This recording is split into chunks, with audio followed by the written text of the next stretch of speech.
Hi, everyone. I'm Jack Cush. Welcome to the Miracle Larry podcast. I'm joined by Miracle Larry. Larry, how you doing today?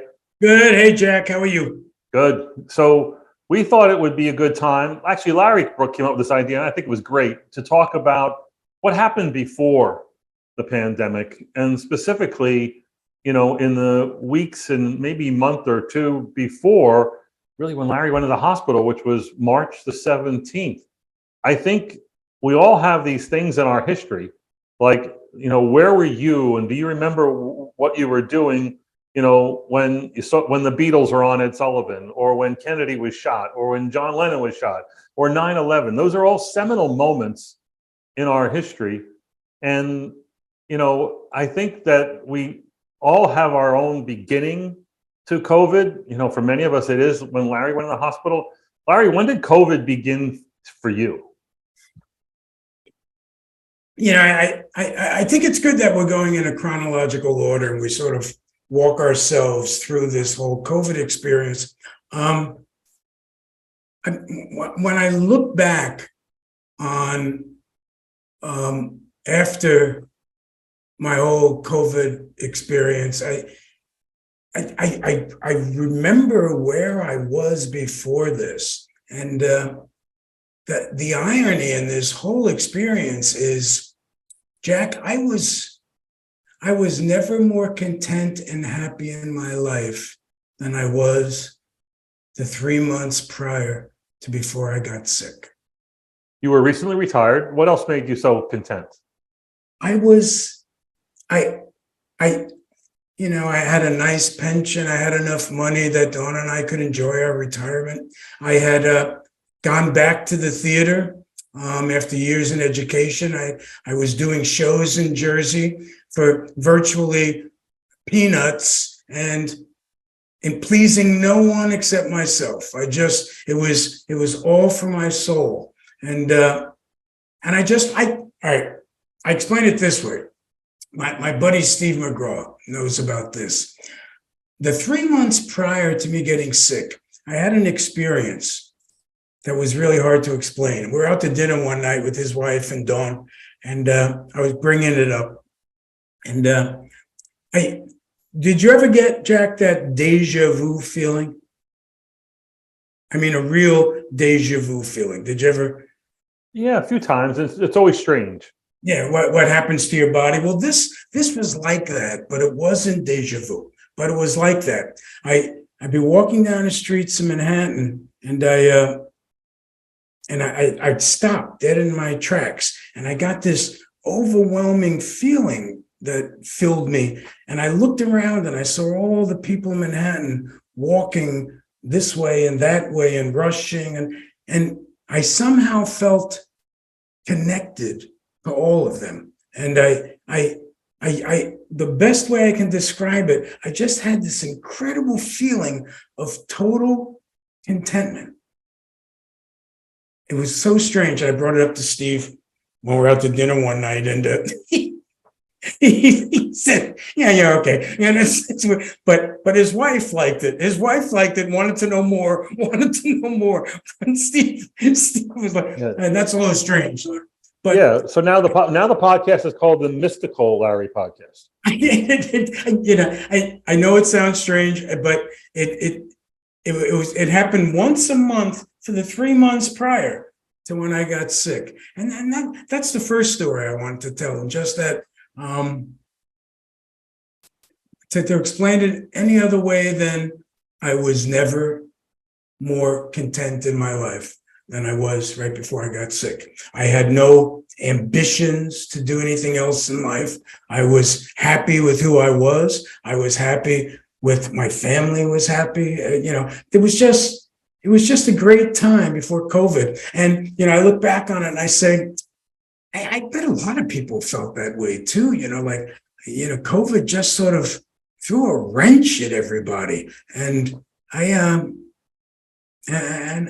and I know that feeling, but that was my state of mind before I got sick. So I want to remind everyone. State of mind before COVID. Yeah. I want to remind everyone that what happened in, COVID sort of really made the news in early January. as the coronavirus, the SARS-CoV-2 virus, and it was getting some play. And there was a crescendo of SARS-CoV-2 COVID news going on and on and on. And my perspective is, I was working. I was doing my medical practice in Dallas as a rheumatologist, but I'm running a bunch of meetings, going to a bunch of conferences where I'm lecturing. And the first one was in mid-February, and the question was, is that conference going to be on? Of course it was on. Most people went to it, but there was a lot of talk about it, a lot of joking about it. No distancing, no avoidance of hugs and handshakes in February. And then I'm watching the news really closely. And in March, sometime early March, I wrote down on my Twitter feed, the CDC has reported 16,000 deaths and 280,000 hospitalizations from influenza in the previous 12 months, but only 2 deaths and 22 infections from COVID. So my point was, you're 8,000 to 100,000 times more likely to get the flu. Stop worrying about the news. Stop watching the news. It's making everybody intellectually paralyzed. I was trying to allay fears just based on the numbers and saying that the press was really driving this thing. Turn off your damn TV. You were watching the TV back then. You actually went on vacation to Florida before you went and started your play in New Jersey. Did you not pay attention to any of that news? Well, it was in Italy. It was over there. And we had heard about it. There was rumblings. And that was the whole feeling in New York. New York, we didn't have conversations about it out on the street, in the building, in the taverns and restaurants. There wasn't any conversation, really about COVID, except that there's this thing happening overseas. It's in China, it's in Italy. Oh, I hope it doesn't come here. But there wasn't any real fear. You're right. I went to Florida, went down and visited my brother. Had a great time. Dawn and I had a great time.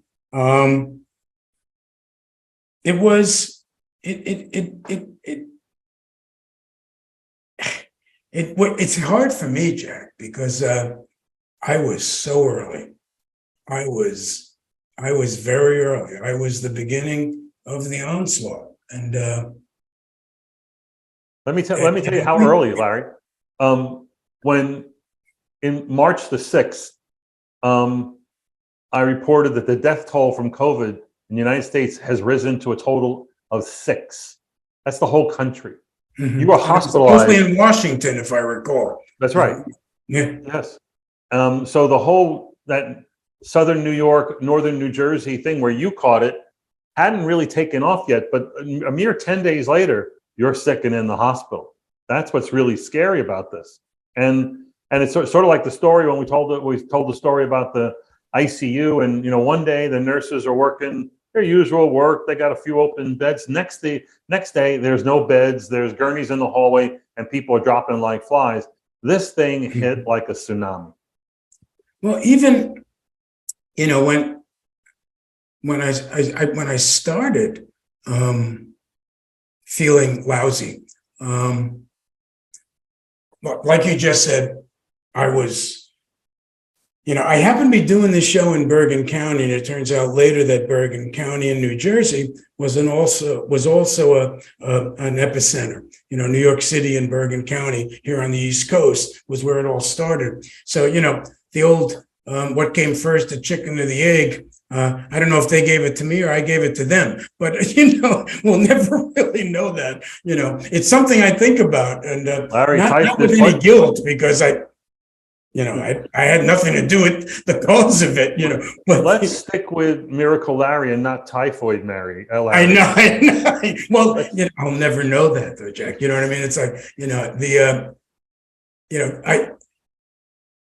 I spent a long time trying to, with people kept asking me, do you know where you got it? And no one, you'll never know. No one will ever know. I mean, and it's not really a concern of mine of where I got it. The fact is, I got it, and it was there. And whether I got it here or whether I got it there, deep down, I don't really care. I mean, I do know that it's not something I want again, but so just to get back to, we started hearing rumblings about it, but even when I got sick, Dawn and Jackie was home at the time. My daughter was living with us at the time. She was planning on making a move, and she put her stuff in our apartment. She just happened to be there temporarily, and and she felt a little lousy. I was getting a little lousy. But still, COVID wasn't, prominent on Dawn's mind or Jackie's mind or my mind, only a little bit, because we were that early that we were like, well, maybe this is that thing, but we still didn't know what this thing actually did. Jack, does that make sense? We didn't know. We knew there was a thing called COVID. We didn't know what it actually did to the body. So that question mark that was in me forever, and you as medical personnel, you had to have had that question mark of, all right, if it does come here, what's it going to do? What's it, Well, I was taking the view that, we've seen press play up things like Ebola and SARS and Zika virus but what, those who followed the science knew this was a very virulent, a very, very highly infective bug. But you're right, it was over there, the numbers were low. And I was, I'm in the education business, and I run a big meeting every March, mid-March, like March 15th. And I remember writing tons of emails in the first 10 days of March saying, is our meeting canceled? Is our meeting on? And we said, we are a no handshake meeting. We had signs all over, no handshakes, and 2 meters in distancing. And we went on with the meeting. And what happened with me and my meeting is it was a meeting that began on Saturday, and I get to the hotel in Fort Worth on Friday. And as I pull up at 3 p.m., and this is a big, busy hotel, I pull up at 3 p.m. and there's 4 big buses out front. And all these 7-foot college basketball players are getting on the bus and leaving. They're leaving the hotel because they shut down the NCAA tournament, and the hotel emptied out. What date was that, Jack? What date was that? That would have been, again, around the 15th or so. And the hotel was supposed to be busy, and in the end, my people were the only people at the hotel. We had 100. Normally, my meeting's about 160 people live in the room, and several hundred at home. We only had, instead of 160, we had 30 people show up. And we had the hotel all to ourselves. It was a ghost town, mainly because now the numbers were going up, doubling every day, or more than doubling every day. And it basically created a lot of fear. What was happening in the Playhouse in Bergen County and when you got sick? Well, we were in the play. The play was going on. There was the final weekend left on Friday, Saturday, and Sunday after St. Patrick's Day. March 17th is a very important day because that's the day I went in. But before that, and what's really fascinating is that I have very little recollection of the 3 days prior to March 17th. I have very little recollection of the 14th, 15th, and 16th. I have recollection, but very little. And I think it was because, my wife sort of told me that, I think it was because I was so overwhelmed with fever that she said I was in a fetal position on the couch for 3 days and I wouldn't go to sleep. And I didn't sleep at all. And she kept saying, you have to go to sleep. You have to go to sleep. And I said to her, what was happening to my body was so alien, Jack, that she said, remember, I don't remember this, but everything is told to me. She said, I said, honey, if I go to sleep, I'm not going to wake up. And and I must have known. Well, so in a sense, I thought I was, and all right. So let me jump a little bit before that. Jackie and I both were feeling lousy. I love the fact that we thought maybe it's COVID. Let's get it early. So we went to an urgent care center around the corner from where we lived, and by another fascinating stroke of luck, this urgent care center had just gotten the test 1 hour before Jackie and I walked in. We were literally the first two people they were giving the test to at this Mount Sinai urgent care center around the corner that your buddy runs. You have a friend who runs that. We went in, and even the test was so new.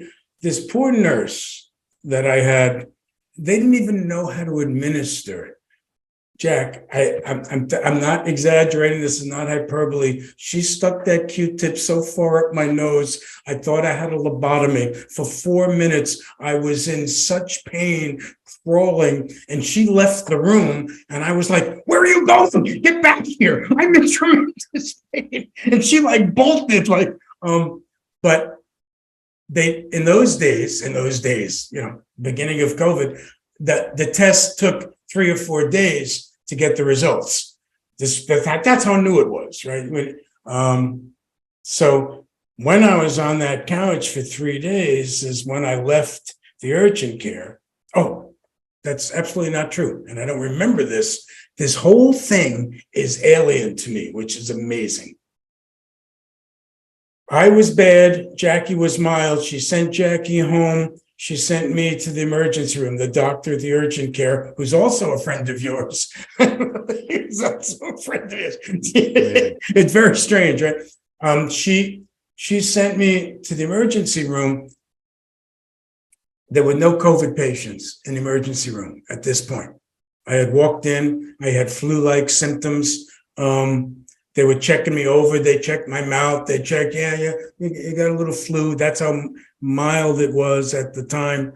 And I had said to them, I said, look, give me some antibiotics. I said, they always work on me. I love antibiotics. Just give me antibiotics. I'll be fine. They gave me antibiotics, but they didn't know, Jack. I mean, 3 days prior to March 17th, no one went into the hospital for COVID. No one entered the emergency rooms for COVID. That's how early I was, right? So I went in, I got the antibiotics. I went home. My brother got the antibiotics, got Gatorade. He came to the door at my apartment, and I wouldn't let him in. He says, what are you doing? I said, no, don't come in. Don't come in. At this point, I'm just starting to get rumblings of, I'm a leper. I've got something that people can catch. And so I'm proud of myself, though, that I had the wherewithal to take caution, to check it out. And I think when I look back, I think I'm so fortunate that I was so early, because had I been later, I wouldn't have even gotten a room, Jack. I would have been sitting in a hallway somewhere. So, I mean, that worked out the way it worked out. But again, Dawn said I was in a fetal position, and then 5 a.m. in the morning on March 17th, St. Patrick's Day, they had just called off the parade. There was an announcement that there was no parade. So that's how there must have been something happening in those 3 days. There must have been people entering the hospital, getting positive diagnoses. I was so bad that I told Dawn to call 911. I said, no. Yes. So you typify what was going on at the time, which was indecision by fear. No one really knew what the hell was going on. They didn't know what to do. They didn't know how to handle it. And I can tell you that showed up by people going to meetings or going to work or whatever. Where I was working in my clinic, I can remember very well, around the same time, second week of March. It's my clinic. I'm running it. I've got 12 employees, nurses, and other doctors, and everyone's standing around saying, what are we going to do? People are calling. We don't know what to do. And luckily, the night before, I read something on the internet that said, we're going to enact the George Bush disaster plan.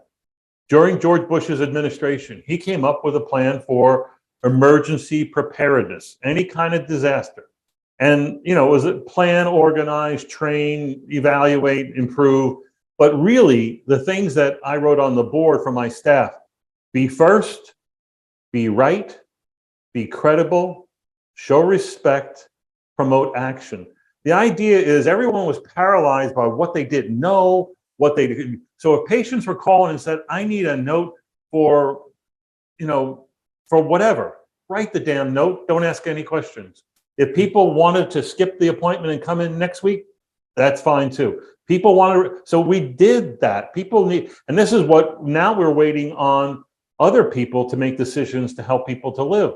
Local authorities, bosses, people who and it was really, your decisions were made for you because you got so far to the end. Your next decision was 911. It was scary. When I really started having difficulty breathing, and like I said, I was taking the antibiotics, and they weren't, for the first time in my life, they weren't working, and I was, wow, okay, all right, this is different. But Jackie was doing fine. Jackie was coping. And it must have been her youth, because they talked all about that it had a much harder time on older people than it did young people with a strong immune system. So all that information we got from doctors, I experienced, and I can vouch for my daughter did not go through what I went through. And what was, here's another interesting, I was so worried about, I had taken care of all the bills in the family, and the finances, and I was so worried that no one was going to figure it out, that Dawn was never going to be able to figure it out. She told me, I don't really remember this, but she told me that I brought her over to where the life insurance policies were, and I showed her because we do have life insurance, and I showed her where the policies were, and she kept going, shut up, nothing's happening to you, because it was so early that COVID was not the first thing that came to everybody's mind, even though I was sick, and even though Jackie was sick, it was still, maybe it's the flu. So there was still a certain sense of not accepting. Do you remember the moment where you said, this is serious? Do you remember when you finally went? It's sort of like, it was almost like, it was really the day of my meeting when no one showed up. And that was like a Saturday and a Sunday. And on Monday, back in clinic, there was panic in everyone's eyes. Mm-hmm. And that's when I changed my understanding. And this was actually Tony Fauci's understanding on masks. You wear a mask not so that you don't get what other people can send you your way. You wear a mask because you're sick and you don't want to spread it to other people. And that masks weren't previously viewed to be all that effective in preventing infection for yourself. Now, that turned out to be not true. And I had actually tweeted that in February, that, this is why you wear a mask. I changed that in March, just like Fauci did when the research came in and said that not 6 feet, but 1 meter reduced the risk of infection by 82%. Mm-hmm. Wearing a mask reduced the risk of infection from 17.5% to 3%, an 85% reduction. So it was almost like overnight the switch was on, and now this is war. And boy, the numbers backed it up going forward. So you had to learn things quickly, spread the word, and then pray, because you saw all this thing going down. And then, a few days later, I get the message that you were actually admitted to the hospital. And I'll tell you something. So when did you get the message, Jack?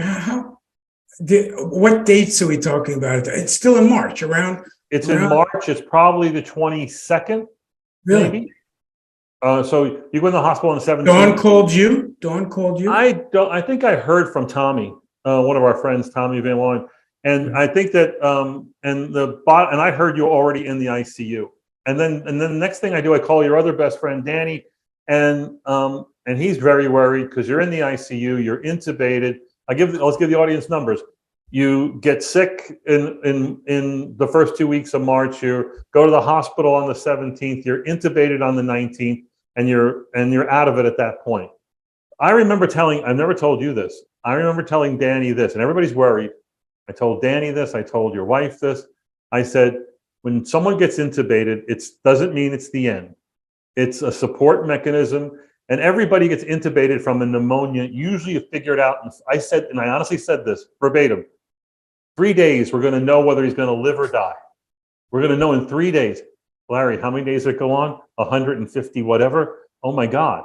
The idea is we didn't know what we didn't know, right? Especially as far as how long was it going to take before someone was going to succumb to respiratory failure. And in some people, it was rapid. If you were very old, it was rapid. If you had things working for you, you got treated, luckily the right way, maybe you survived. But it really turned really quick. It was, it was, when I think you brought up Dr. Fauci a little while ago, what was hard for me later when I came home and just seeing so many people's reactions, not to me, but to the whole COVID, science is not an exact science. I mean, if you remember back in high school, Science 101, the levels of investigation, the levels of gathering research, it's hit and miss. You go by data, so many people thought, Dr. Fauci was confusing, but I mean, that's science in itself. This is a brand new virus that we don't know anything about, that the experts are learning along with the rest of us. Does that make sense? Do you know what I mean? Like they're doing the best they can to help us fight this thing or prevent this thing. And I just, I was always, it's like I said in the last episode, I have so much different respect for people in the medical field, because this, no one in medical field ever thought they were going to live through a global pandemic. I don't think anybody had that on their bucket list of, No. What happened was we all became dedicated to hope, meaning we still had to go on with our lives, and most people didn't get affected by COVID initially, but almost everybody got affected eventually. And so you had to live with this whole new world and this whole shutdown and whatnot, and everybody's lives was dramatically changed. What did I do during COVID? I tell everybody, I worked, but I mainly was concerned with you and what was going on and the daily day-to-day on that. Aside from that, I rode my bike, I climbed stairs, and I was thinking the whole time alone and about what am I going to do, what should I do, and I think everybody had their own little scenario they built out. Our friends, they were walking the streets, they were washing their cars, they were walking the golf courses with a golf bag and and all alone, and those weren't all good things. That was all time spent worrying. So but I think that time spent was really well spent for a lot of people. It actually helped them get through a really tough time. I